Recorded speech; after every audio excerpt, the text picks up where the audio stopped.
En Totus Podcast encontrarás contenido de diversa índole que seguro te va a proporcionar esos minutos de entretenimiento que nunca están de más. La noche es para dormir. Pero como una vez que nos hicimos padres perdimos la costumbre, José en su caso por partida triple, dedicamos las horas más oscuras del día a leer y perpetrar guiones para Totus Podcast. A veces hacemos otras cosas, pero hoy tampoco hablaremos de la picha de Víctor Noir. Hoy, queridos amigos, queridas amigas que nos escucháis y nos seguís, vamos a escribir las primeras páginas de nuestro bestiario hablando de vampiros. Hola, Antonio. O de Strigoi. Y ya empezamos. También me vas a corregir en esto, ¿no? No, usted disculpe. Es solo una acotación, una aclaración, una ampliación.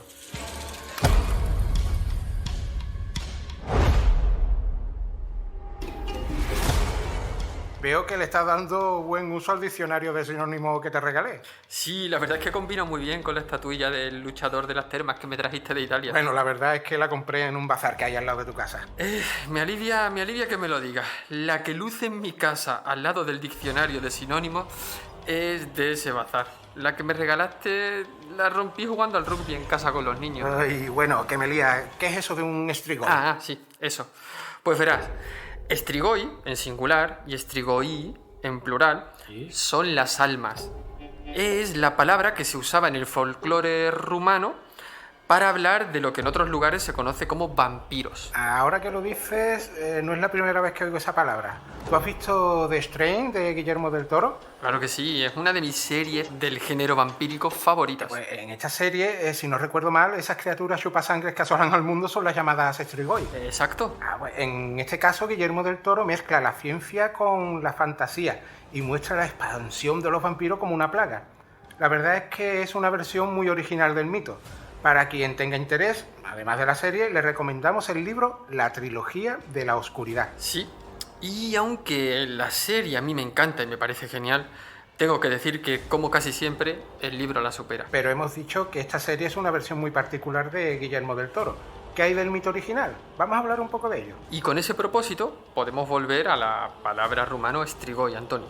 En el folclore rumano, que es vasto y rico, los Strigoi eran cuerpos sin almas que se levantaban de su tumba. Y, como ocurre en muchos casos, estas historias y creencias populares son una mezcla de los mitos paganos locales con las creencias de la Iglesia Católica. Como por ejemplo que si una monja pasaba por encima de una tumba, el cadáver de esa persona volvía de entre los muertos sin alma, en forma de Strigoi. O que si un recién nacido moría sin haber sido bautizado, también se convertía en Strigoi. Y también podía ese bebé nacer Strigoi si, estando aún en gestación, dentro de la barriga de la madre, una de estas criaturas dirigía su mirada hacia ahí mismo, hacia el vientre de la madre. Y como señala la hispanista Alejandra Chereches, el Strigoi está muy alejado de la figura del vampiro dandy occidental. Lo de chupar sangre es algo más moderno y cinematográfico. El Strigoi es un ser de un aspecto terrible, en muchos casos peludo, que trae el mal y el caos durante las noches, que arruina cosechas, que genera enfermedades y epidemias. Y nada urbano. Se trata de un ser más bien ligado a las comunidades rurales y que habita en zonas boscosas. Porque el vampiro que a todos se nos viene a la mente es el vampiro creado por Bram Stoker, ese conde Drácula que vive aislado en un lúgubre castillo en Transilvania. Y que hasta ahí es donde conecta con el mito romano. Drácula hace honor a la casa Drácul, a la que pertenecía el temible Vlad Tepes, conocido como Vlad el Empalador o Vlad III de Valaquia. Stoker toma la figura del terrible Vlad Tepes junto al folclore y al paisaje rumano para crear a su Drácula, que por lo demás es completamente original. Y también muy alejado de ese Drácula sensual y estirado que nos muestra el cine. De hecho, cuando pienso en el Drácula de Stoker, veo al Nosferatu de Murnau. ¿Tú a quién ves, Antonio? Yo cuando escucho Drácula, lo primero que veo es un caramelo de mi infancia. Vale. Pero luego se me pasa y se me viene a la mente el Drácula de Francis Ford Coppola, a Bela Lugosi, a Gary Oldman. También Christopher Lee me parece un gran Drácula, por cierto. ¿Conde Drácula? En efecto, sea bienvenido a mi casa. Siento no haber podido recibirle personalmente, pero espero que haya encontrado todo lo necesario. Y ahí no te llevo la contraria. Hablando de por cierto, Coppola empieza su película de Bram Stoker, de Drácula de Bram Stoker, recogiendo la historia de Vlad Tepes y haciendo un homenaje a un director francés que se obsesionó tanto con el personaje de Drácula que se sometió a varias cirugías para llegar a parecerse físicamente a él.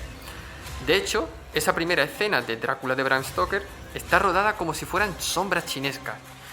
Esto es un homenaje de Coppola a este director francés del que hablo, a Jean Boulet, que intentó hacer una película sobre Drácula solo con sombras chinescas. Una película que jamás llegó a terminar porque, entre otras cosas, parece ser que todas o casi todas las sesiones de rodaje de la película acababan en orgías. Pero volviendo a la palabra vampiro, ¿hay alguna diferencia con el strigoi rumano? Claro, fíjate bien, Antonio, esas dos palabras no se parecen en nada. Ay, eres más nocivo que un strigoi, ya sabes a qué me refiero, hombre. ¿A dónde fue a parar tu sentido del humor? En fin, pues vampiro es una palabra que viene de la región de los Balcanes, pero en este caso de una lengua eslava, el serbio. Al menos según las fuentes que he consultado. Si alguien puede corregirme, que lo haga. Yo te corregiría, pero el serbio dejó de interesarme cuando desapareció la Yugoplástica, de la que, por cierto, llegué a ser entrenador accidental de un equipo que se llamaba así. Bueno, pues de tus tiempos como entrenador de la Yugoplástica, quizás recuerdes que vampiro viene de la unión de dos palabras, vam, que significa sangre, o vam, y pir, que significa monstruo. Según la tradición centroeuropea, los vampir eran monstruos que regresaban de entre los muertos para alimentarse de sangre. Esto sí, no como los strigoi. Que es lo que la literatura y el cine nos viene contando desde hace tiempo. Eso es. Pero el término vampiro no nos llega al español a través de las lenguas eslavas. Esta palabra se pega a un interrail de época pasando de Serbia a Ucrania, de Ucrania a Polonia, de Polonia a Alemania, de ahí a Francia, Inglaterra y por último a España. Bueno, todo este tiempo hemos estado hablando de los vampiros como mito, pero ¿te suena de algo, José, Arnold Paole? No, ¿era el preparador físico de la Yugoplástica durante tu etapa como entrenador? Qué largo se me está haciendo este programa, por favor. No, Arnold Paole es un caso verídico y documentado de vampirismo. Según cuentan las crónicas de la época, Paole tras su muerte se convirtió en vampiro, iniciando una epidemia de vampirismo que afectó a 16 de sus conciudadanos en la ciudad de Belviella. Su caso, documentado por las autoridades austríacas, se difundió por Europa haciendo reaparecer y crecer el mito del vampiro. Y aquí la necesidad de la época de elaborar kits para cazar vampiros. Que a pesar de sonar a un mal producto de la teletienda, fueron reales. Tan reales como codiciados. Fíjate, Antonio, que durante el siglo XX y lo que llevamos del siglo XXI, no han sido pocas las subastas en las que los coleccionistas de todo el mundo han llegado a pagar hasta 12.000 y 30.000 euros por uno de estos kits. Son famosos en este sentido los kits para cazar vampiros del profesor Ernst Blomberg. Que, aunque suene accionista de la empresa cazavampiros de Abraham Van Helsing, Completamente. si hacéis una búsqueda rápida en Google, veréis que este tipo, al menos el profesor Ernst Blomberg cazavampiro, jamás existió. ¿Cierto? El profesor Ernst Blomberg fue un invento, en un intento de dar mayor fiabilidad a estos kits para cazar vampiros. Y gracias a él, algunos de esos kits del profesor Ernst Blomberg llegó a alcanzar, en algunas subastas, unas 20.000 libras. Y una curiosidad. Varias décadas después del caso de Arnold Paole, más concretamente en 1985 y a causa de la película Friday Night del director Tom Holland, hubo una fiebre por estos kits para cazar vampiros de locura, vaya. Año 1985, que fue el año en el que se estrenó Regreso al Futuro. Eso y es. no confundamos a Tom Holland, el director, con Tom Holland, el Spider-Man. Estamos hablando del director. Fíjate, tanto es así de lo que comentas, que algunos de estos kits, productos de la Hammer, la productora de pelis de terror, llegaron al mercado como si fueran originales. Y a todo esto no nos vamos a despedir sin contarnos cómo matar a un vampiro. A ver, ¿qué debe llevar un completo y funcional kit para cazar a estas criaturas de la noche? Investigación sobre vampiros. Número 1. El vampiro no soporta la luz. La luz del sol es mortal para él. Le destruiría. Número 2. Al vampiro le repele el olor del ajo. Número 3. El crucifijo, que simboliza el poder del bien sobre el mal. El poder del crucifijo en estos casos. Pues, por ejemplo, el que está expuesto en la Royal Armouries contiene una pistola de bolsillo del siglo XIX, estacas de madera y una maza, un crucifijo, un bote de agua bendita, tierra y ajo, un rosario y un libro de oraciones de 1851 que era un libro de oraciones típico de la iglesia anglicana. A mí me alegra saberlo. Yo nunca salgo a la calle sin una cabeza de ajo y sin mi libro de oraciones de la iglesia anglicana. Bueno, nos vamos ya. Pero antes creo que has perpetrado alguna bizarrada de las tuyas. Una bizarrada del periodismo del siglo XXI. Le he pedido a la inteligencia artificial, en concreto a un generador de imágenes, que me ofrezca diferentes versiones de Drácula a partir de la descripción que hace Bram Stoker en su libro. Pues quien quiera ver el resultado y opinar, que visite nuestra web. Y de paso, podéis comentar y contarnos en qué personaje creéis que estaba pensando Bram Stoker cuando hizo su descripción.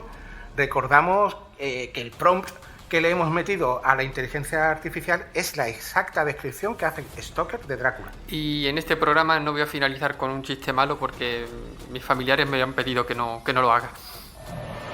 Soy el vampiro más famoso, más malo y tenebroso que llega de ultramar. Soy el vampiro fiero con cuerpo de torero y a la pavona. O viajas del paraíso, soy unos vampiros, vivía cagando, punto de mira vaginales. Soy un filtro vaginal. Gracias por escuchar y apoyar Totus Podcast. Síguenos en la web www.totuspodcast.com y en nuestras redes sociales. Hasta el próximo programa.